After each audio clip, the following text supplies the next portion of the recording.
Rust film armor Hannah Gutierrez-Reed will be allowed to remain out of jail and allowed to possess a firearm while awaiting trial in New Mexico courts for an involuntary manslaughter charge. Gutierrez-Reed, you see here in file video here from the October 2021 shooting on the film set of that Alec Baldwin project, Rust. Gutierrez-Reed made a first appearance in front of Santa Fe Judge Mary Marlowe Summer here today.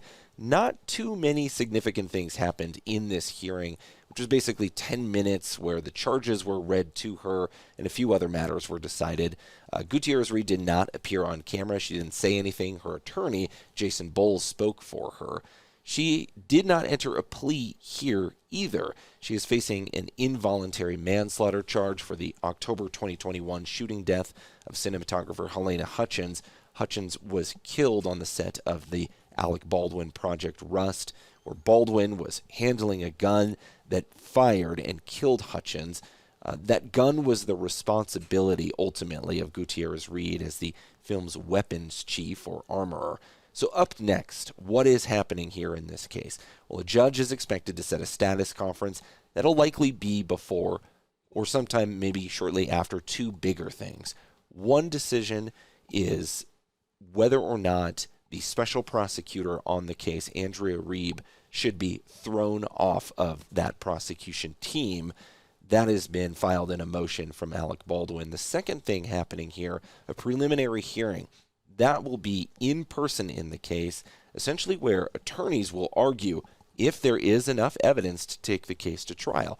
So no trial dates have been set for that yet. No motion hearing dates, no status conference dates have been set, but we expect that to happen in March. So the only real moment of argument that really happened today was surrounding conditions of release.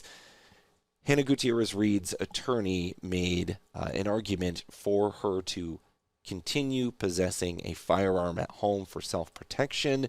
Her attorney got into it a little bit with the prosecutor, Mary Carmack Altwies, on the case. She's, of course, the Santa Fe DA.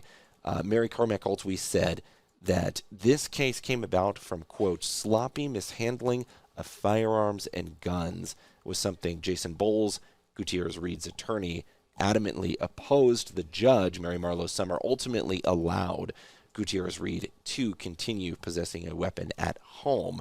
We know that charges involving weapons, a lot of times it is uncommon for the defendant to be allowed to continue possessing a weapon, knowing they're facing allegations related to weapons. So that is what took place here today. We know that Baldwin was supposed to have a similar hearing, but he did ultimately waive his right to appear, and he also entered a not guilty plea in the case. There's one other person in this case, that is David Halls, the assistant director. Halls is expected at a hearing in March. He is taking a lesser charge in a plea deal here in the case. If convicted of involuntary manslaughter, that carries a penalty possibly of up to 18 months in jail, 1 year of parole, potential $5,000 fine. Again, no plea entered here today in this case. We expect more hearings to occur next month.